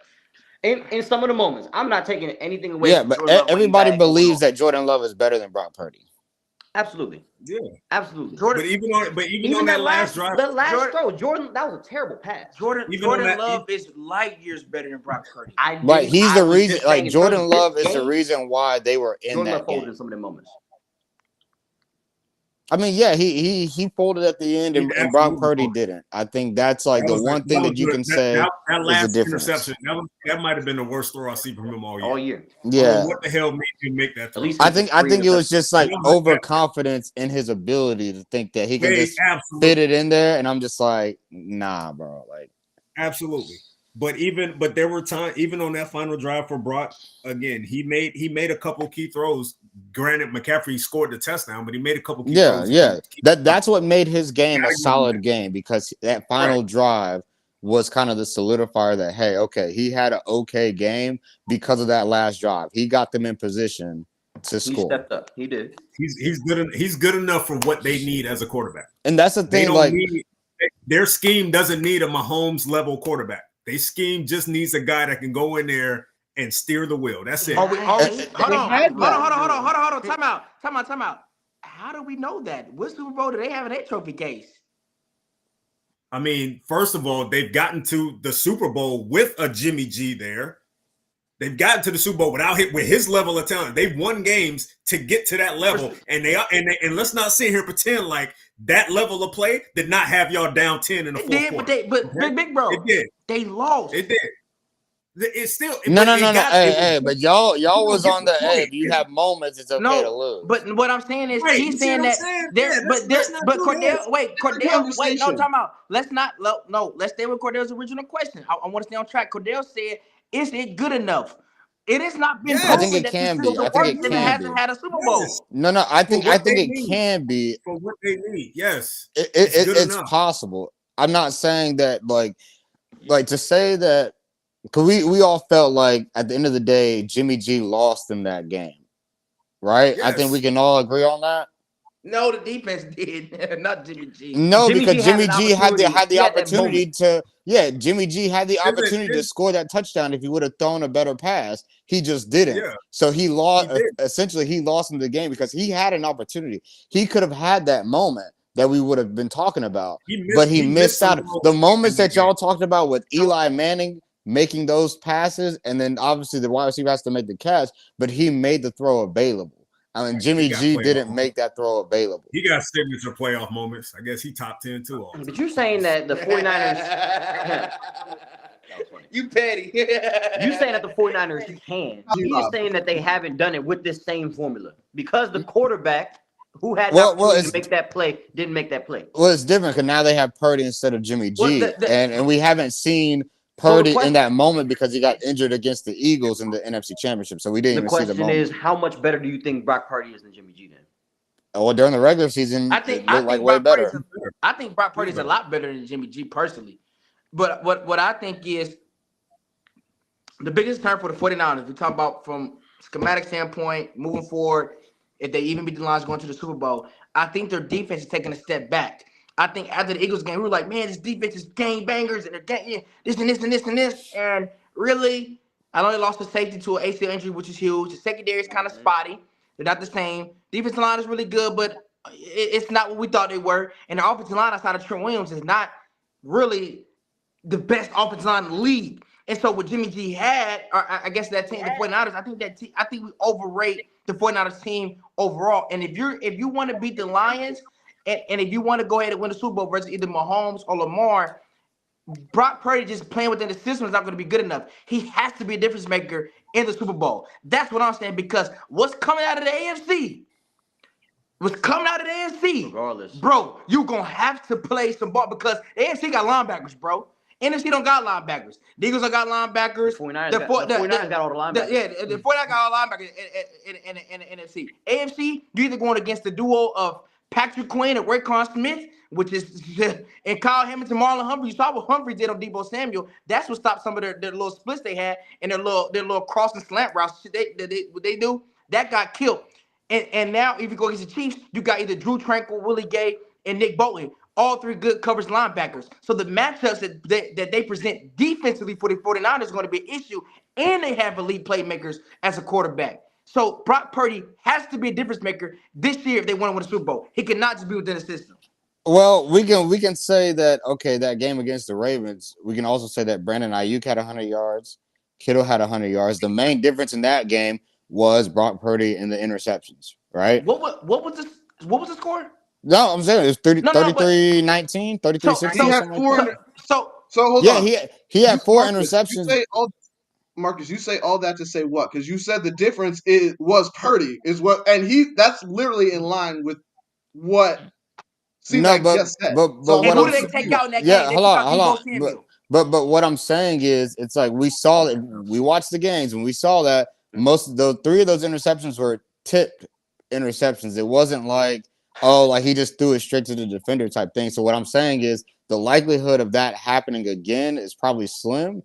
But yeah, like would he still have to, be a guy that, I guess he doesn't have to be like the guy to win it, like throwing for 300 yards, 3 touchdowns type thing. I don't think Brock Purdy has to be that guy, but he does have to be a guy that's a great game manager, essentially.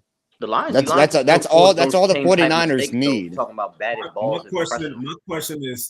My question is this: we sit here and we look at this Niners team, and we know how good they can be, especially in the playoffs. And I'm not talking just Brock Purdy; I'm talking about the team as a whole.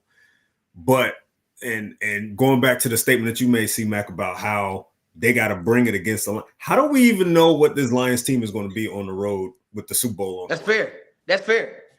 I don't know. We've seen them in 2 games. They've looked good in 2 games. Don't get me wrong. At home field advantage. But just about everybody on this panel here everybody on this panel here can attest that going on the road in the playoffs is completely different. Yes. Yes. than winning at home. Yes. So I don't know how this. So I'm looking at the Lions. Like the Lions need to bring it.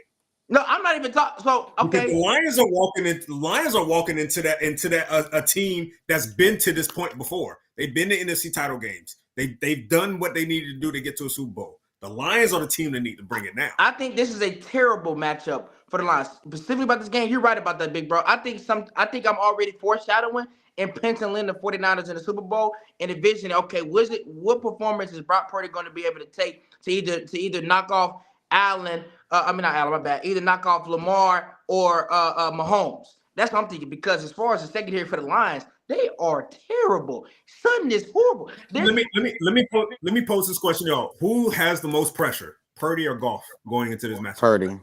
Golf. Purdy has more. I would say Golf is playing with house money. No, it's not. Like the Lions, playing with house money for the Lions. Think about the Lions aren't expected to make the Super Bowl. At this point, nobody's playing with house money, bro. But he's the better quarterback. He's the better quarterback. But he's the more experienced quarterback. Yeah, he's already been to a Super Bowl. Yeah. So for expectation purposes, though, like expectations, like nobody's believing that the Lions should make the Super Bowl. Everybody's thinking that the 49ers should make the Super Bowl. Okay, we all agree that if Goff has a bad game, the Lions are not. Oh yeah, for sure. 100%. But if Purdy has a bad game, if the better quarterback has a bad game, then in all likelihood their team is going to falter. That's what we're saying. I mean, I think if any of the quarterbacks, I think if either quarterback has a bad game, they could lose. Yeah, any quarterback. I think Purdy has a bad. In this matchup. Yeah, because the reason why I say this, and this is why I give the Lions some sort of chance in this game, right? So the Lions are a top 5 rush defense, and we know that if the 49ers can't get McCaffrey going, it leaves more room for Purdy to have to try and win it. And the more you do that, the more susceptible he could be to a turnover. Now, granted, the Lions defense, they give up a lot of yards, but they contain guys in terms of getting into the end zone. They don't give up a whole lot of points all the time. So if they're in a range where they're in the 20s, which is a range that they could be in against the 49ers, and make it close, essentially like what the Packers did, that's the thing that gives them the chance to win, because at the end of the day, like we know McCaffrey is the best player. So if you can stop the best player, it just opens up more doors for you to try and win the game, because you're already taking out their best asset. And I know they have a whole lot of other assets, but when they get in the red zone, they are a tough team to score against. So that would kind of be the Lions formula to me in order to win this game, is to essentially a bend don't break. They can drive down the field, but as long as they don't score touchdowns, they'll be in it. No, I think it's always going to come down to the trenches for the Lions. They got that line, they got them running backs. We finally get to see Jahmyr Gibbs in all of his glory and what he can bring to the table and how he makes that offense difference. We talk about Amon-Ra St. Brown. I didn't realize how physical a receiver he was. Like at the point of contact, he's always falling forward. That's because you work in the morning, you be sleeping, the games be on. Hey, that's my guy. Fight on. You know what I'm saying? He be holding it down. I didn't realize he brought that type of mentality, which feeds back into Dan Campbell and the biting at the kneecaps and clawing and all that. That precedent, that foundation that was set a couple years ago. So it's gonna come back to physical football and who gonna show up who really want it. I don't think it's gonna come. I feel like they have to control the game with the running game. Time of possession, easiest formula to get it done. It's both teams' formulas coming into the game.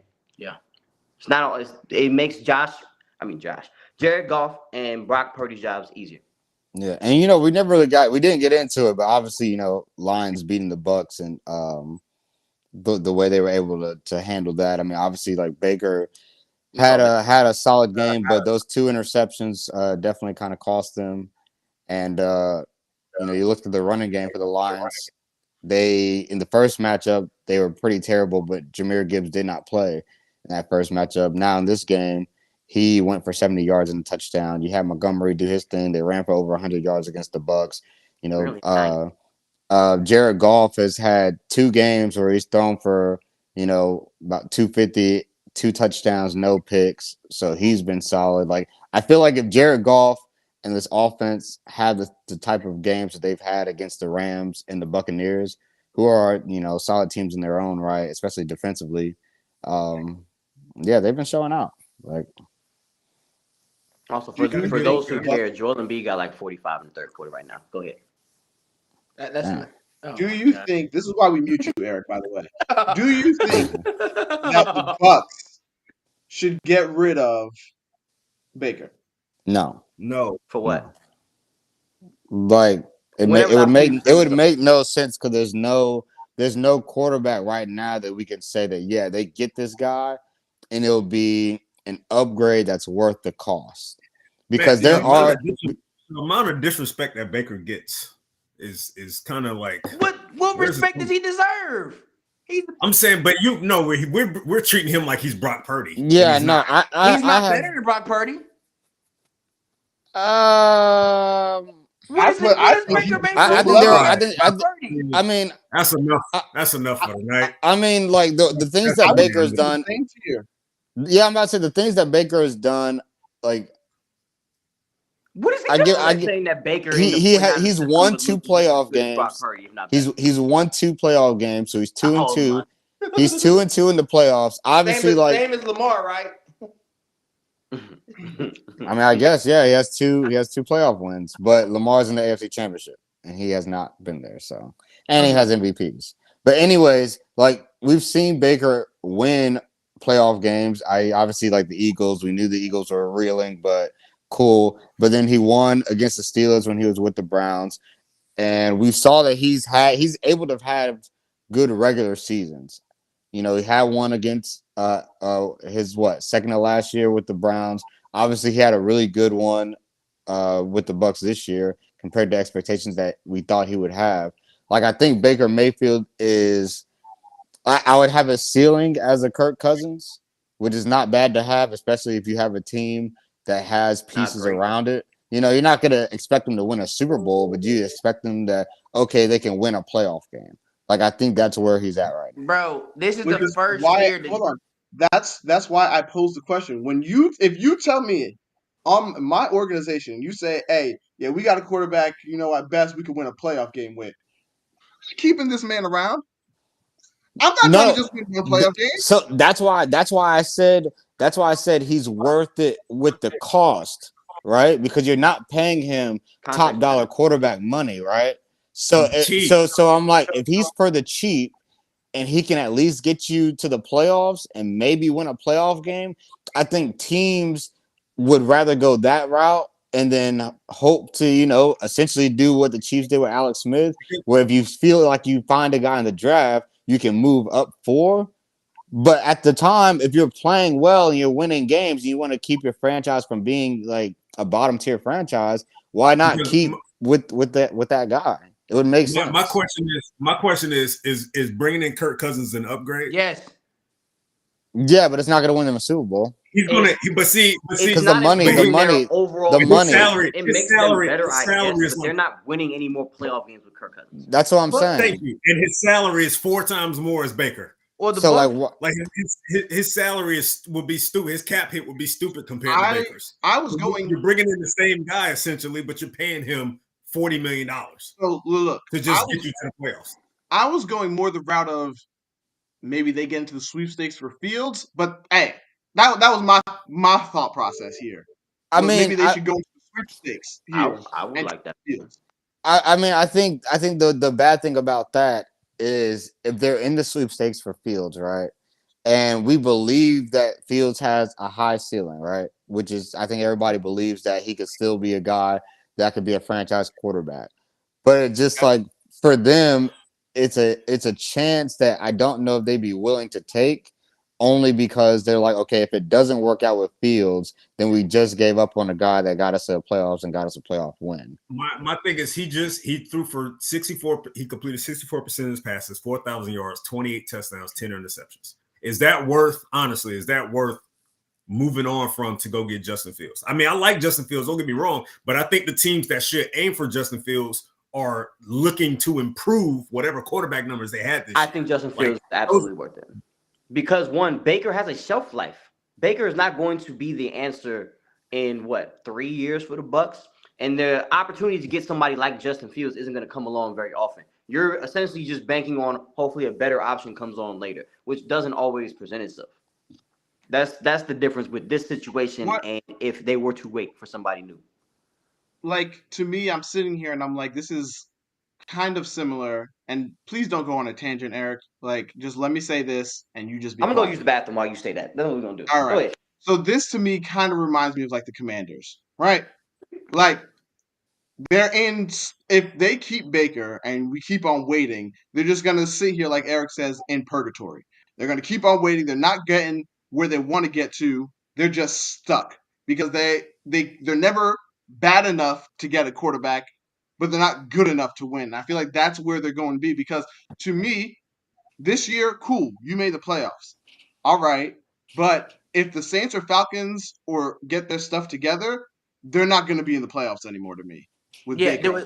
what I think what the Bucks need to do is, if I were the Bucks and I really want to start it from scrap and start it from scrap and get things back on track, you trade Mike Evans. There'll be plenty of teams give a first rounder. I would love Kansas City give a first No, rounder. he's Evans is done. he's a free agent. He's a Oh, free he's a free agent. agent? Mhm. Oh, damn. Yep. Well, you let Mike Evans walk. I'm not resigning him. You know what I'm saying? There's no point in doing that. Let's just start over. I trade Chris Godwin. You got some defense, but your linebackers a little bit older. I mean, at this point, like, the thing is, you got to He's start. What's the point of trading for Justin Fields at that point then? I'm not saying trade you Justin get rid of Fields. everybody. My thing is just let if I get Baker Mayfield, we're talking about Baker Mayfield. This guy threw for what, 4,000, 40-ish yards in 17 games? Like, come on, bro. I mean, what's wrong with that? This dude, huh? What's wrong with that? Like, Bro, barely How much was 4,000 yards is average. He threw for 4,000. He had a career high 4,000 yards. Like why? That's Why do average. we paint this premise? Still, why do we paint this premise that every quarterback has to throw for 5,000 yards? No, I didn't say 5,000 yards. It took him an extra game to get to the 4,000 mark in his career. His career, bro, that means something. In your career to never hit 4,000 yards, and you're not a difference maker when it comes to running the ball. You're just average, bro. Like, I don't understand why we're trying to make Baker Mayfield something he's not. He's not a difference maker. He's not even but nobody said that. He's just there. No one said that. Ain't nobody said he's that. He's just Right. there. So what's the point of bringing him back? Because he's your best shot. He's your, like, unless you want to say that you just want to do a whole total rebuild. I'm trying to tank. I mean, I'm Mike saying Evans not being under contract. I like the plan that was laid out. I think rebuilding this. But that's the thing, though. They could re-sign him. Why? Because they want to. They already said it. The GM and the owner said that they'd love to try and work a deal to get him back because they want him to be a lifelong Buck. Sounds like to me the goal is to win a Super Bowl. Sounds like to me they're going to keep the band together again. Well, that's stupid to win 9 games and lose in the first round again. Even you're only saying that because you want Mike Evans. That's the only reason why you're saying that. No, I'm saying that because they're 9-8 this year. Who cares what the Bucks do? They're irrelevant. I'm saying it, and if the Falcons get their stuff together and get themselves a quarterback next year, it's a wrap for the Bucks. Like but they can still make the playoffs. They got into the playoffs because of what the NFC South was. But I think that the Falcons give them a quarterback, and they are light years better than the Bucks. It's over. Like, the Bucks are just going to be missing the playoffs because the Falcons will run that division if they get a quarterback. But they could still make the playoffs even if the Falcons won the division. Where are the Falcons drafting this year? 8th. Okay. If the Falcons get one of these young rookie quarterbacks that turn out to be it. But you're not answering my question. Oh, what was your question? I'm sorry. I said that they could still make the playoffs even if they didn't win the division. Who cares though? They're still irrelevant. How so? No, I don't. I think for example, the only reason they made the playoffs this year was because they won the division. They would not have made the playoffs. No. They would have made the play. They would have made the playoffs because they would have made it over the Packers because they beat the Packers, so they would have had the tiebreaker. So either way, they still would have made the playoffs if they didn't win the division. Speaking as far as moving forward, though. I don't know how much that's true, Marcus, because I think the Packers are going to be better next year. No. The Lions. Hold on. The Lions are going to be okay. Mm-hmm. Lions are going to be the team to beat in the NFC North. Mm-hmm. In all likelihood, you're probably going to get 2 teams out of the NFC East again, and we'll see what happens in the NFC West, which is going to be good next year too. I don't know about that. I think the South might be a division again where you got to win the division. in order to get in the playoffs. And I I mean, think that it's a like young possibility. quarterback is going to do it for the Falcons. I think a rookie quarterback, if you guys pick the right one, I don't Yeah, know if we who the pick right the one right is, one. but I don't know who the right one is. We never know until years later. But if you guys end up getting the one, then that's it. They're It's a wrap. they're set up at least offensively. They're set up fairly well. Yeah. Offensively, they So will be. and Like, then okay, we're Bucks are sitting here looking aging. at They need to Baker, and we're just like, rebuild, what do you want to do? especially that What do you okay, want to defense. do, Baker? so if that's the case, right, and it ends up happening because nobody had them making the playoffs this year, and they ended up doing it, right? So if that does happen to be the case, where it's just like they fall off next year, they fall off next year, even if they were signed, Mike Evans and stuff like that, then yes, I could see them doing a rebuild and saying, hey, like we're gonna move on and we're just gonna go in a different direction. And that's cool. But for right now, after coming off of the playoffs, a playoff win, and being higher than what your expectations were, like if I'm them, I'm gonna run it back to see if we can do it again. And then if And they only lost by 8 this that's past what I'm week. saying. They So it's like they were They one were game winning capped drive because of away Baker. from. Yeah, they were trash. They were capped because of Baker. capped. Capped, as in they had a Yes, they ceiling were because capped. of Baker. Clearly they But were okay, capped. but think Baker about had it. Without Baker, they're not making the They, playoffs. I they have agree no with run you, game. but Bro, they because have of no Baker, run. they're not going to the NFC Championship. It's hard to say that they Yes, have no run yes. game whatsoever. They have no No, run game whatsoever. So to no, sit here and say they're that's capped because of Baker, they got 9-8. Because to So, me, they got 9-8 because of Baker and because of the defense. real quick, Cordell. They have no run game whatsoever. When I say that they were capped because of Baker, when we watched them try to come back from 14, there were opportunities that Baker missed. Trey Palmer down the field had it. Hold open. Baker ain't see him. Granted, if you want to put it on pressure, sure. It was man-to-man coverage. He didn't recognize the nobody over on the right side, one-on-one. Throw that joint up. Pizza Creek, Jordan Johnson. He made 3 That really part too. great throws. You can speak. He made Like I just don't Two like how moments throughout like that game where it's like, okay, if Baker was he showing made us that he was but that difference maker, he could have done it. He didn't do it. you're gonna focus on the other offensive drive. He made 3 really great throws to score to narrow the margin to 8. He did. so like let He me did. so But again, I need to you know can still like be when capped we having a couple moments and not making the moves when you need to. Just like we so when we talk about that, your boy right? And Purdy. when we talk about how like in those final moments when you need to make a play and you don't, it's like, do we still count the fact that they had a good game before that, or do we just say this moment you didn't do it? So like, well, how are we judging? How are we judging You know this? how it That's fair. is. You know how it is about playoff moments, Context Marcus. is You know important. how it is. But that's what I'm saying, because he had a good game before that last interception. So I'm just asking, like, are we no. just gonna He say did. that because he had the interception at the end, it wasn't a good game, or are we just gonna say that, No, oh yeah, he I had a good game, he just messed up at the end? I'm so saying that. no. So I'm not. Go ahead, Cordell. Go ahead. I'm not saying. I'm not even picking on a specific game. I'm just looking at Baker as a whole and what he offers the team, I and mean, what he 28 offers the touchdowns and team. 10 picks is a good Which season. no. It is that's fine, but I'm not looking for fine. I would rather start over and try and find my future than sit here in purgatory with a quarterback who I know will not get me to my ultimate goal. Now you're saying you'd rather build everything up and then hopefully go get it. That is a route to go. That is a route. There are teams who have gone that route. Hell, the Bills did it. They went that route and found a way to trade up to go get Josh. We saw the Chiefs do it. There have been teams who have done it, and then there have been other teams who've gone the other route, which is the route that I say that I would go, where we just clear it out. We suck. We go ahead and get us a top pick, and we go and get our quarterback. There are 2 different routes to go. Now, whichever way you want to go is whichever way you want to go. But we all, I feel like, feel the same way that Baker is ultimately not going to be the guy, and their guy is somewhere else. See, the one thing about that route that I don't like is because if you say, okay, we're just gonna suck, well, like as an owner, are you gonna keep your head coach? Are you gonna keep the staff together knowing that you're gonna suck? Are you gonna still Right. hold him accountable to That's the that's gonna test expectations you. of trying to win? Right. Because that's what some Right. owners and some teams like that's what they do is they'll like Right. clear house, but then they still expect you Mhm. to win, even though it's like, bro, like we're rebuilding. Like, what do you want us to do? So David Tepper. like No, that's like and that's what I'm saying. fair. That's what I'm saying. Like organizations, I feel like that's not the usual thing where they'll feel like, oh, okay, like we'll still be with this same staff even though we're tanking. Like it just doesn't make sense, and that's why a lot of coaches don't like to do that, because it's like my job is on the line, and you're giving me less resources to do so. But it's not going to change the Bucks' ceiling. I think if they retool, they still have an aging defense. They have aging weapons. They don't have a run game. And Baker, he needs a lot for him to go and handle his business.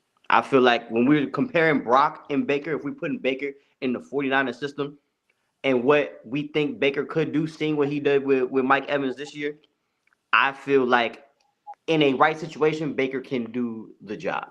This is not the situation. That's what, like, if you want to run it back, you're still capped because you have to do so much to make sure that everything is right for him to get him where I he needs to mean, go. when we look at, I mean, we can go, because it'll be a whole other thing.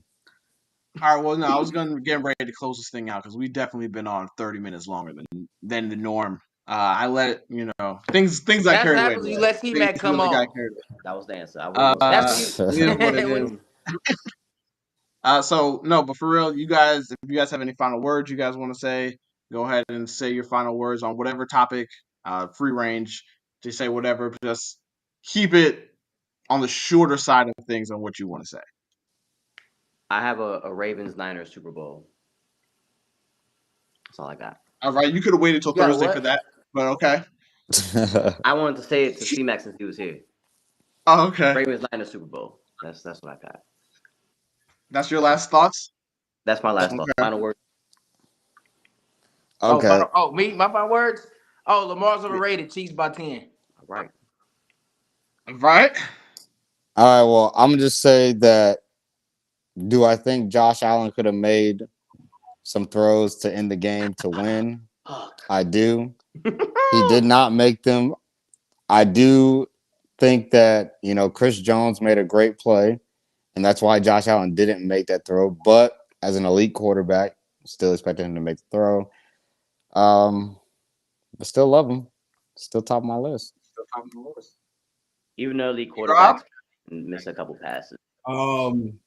I need Lamar and the Ravens to do what they need to do for the culture. Because I'm tired of Taylor Swift. She getting on my nerves. Okay? Tired of Taylor Swift. Hey. She ain't got nothing to do with this damn game. She ain't got nothing to do with football. She don't even know. Shut up, C-Mac. Shut up. Sorry. This is his last words. Right? These my last words. Sorry. I need Taylor Swift off my television. Sorry. We're the best traveling show in football right now, Hey, dog. nobody responded to your last words. I Leave didn't his know last I words didn't know the alone. rules. It's my first time being on here. I don't Yes. want to get kicked off for forever. I'm sorry. I These didn't are his know. last words. Mine Sorry, Eric. are my last words are, hey, look, I'm looking at wide receivers. I'm already on it. I got my list. I'm on to the draft. It is what it is. I'm hoping to get some good sleep tonight. Better sleep than last night, at least. So Malachi Corley. don't say his name, please. Please. I'm not trying to get his name out there. You know what I'm saying? Keep him on the hush hush. I'm gonna text at the draft. So that'll do it. Thank you all. Thank you, Xavier, Merlin, Mike. I didn't see your comments until we were past those topics, so that's my apologies, or else I would have got you guys in on the conversation. So I'll make sure next time I'm not too heated in the conversation, because Merlin was going off about the Ravens in the debate that we were having. I was too caught up in the Ravens to look at the screen. As you can tell. And Merlin, man, you can find me on every social media platform you want to. We can debate this on and off the air. So I do hope that they come back, because it was greatly appreciated having everybody here. But yes, this is Outspoken. Say what you mean what you say, and that's exactly what we did on this show today. I want to thank our special guest, C-Mac, for joining us today. I'm honored. Look, if things go well next Monday, then you're welcome to come back. Hopefully today will be our last things go bad. Show. You can come on here and apologize to Hey, you know I ain't ducking no smoke, big bro. I'm gonna be back. We will Even if see. I got work, I take care of day. Hopefully today will be our last remote day. Hopefully we'll get the band all back together in one room on Thursday. So thank you all with your patience on our virtual shows. So until next time, please like, subscribe, share, with everybody. But till next time, I'm Cordell. And Marcus. E-Rock. Deuce. No one calls you that, bro. Stop doing Yeah. that. And When you look at the Sumac. title, my Hey, name just is end it, Deuce. Cordell. Just end it, Cordell. End it, Cordell. End I it. appreciate All it. right. Yeah. Be easy. Here, You I'm gonna end do it like this? this. I'm gonna Make end it like calls on this. ending nothing. End it. Put that man on mute. All right. Be easy. Easy. Take it easy. Deuce.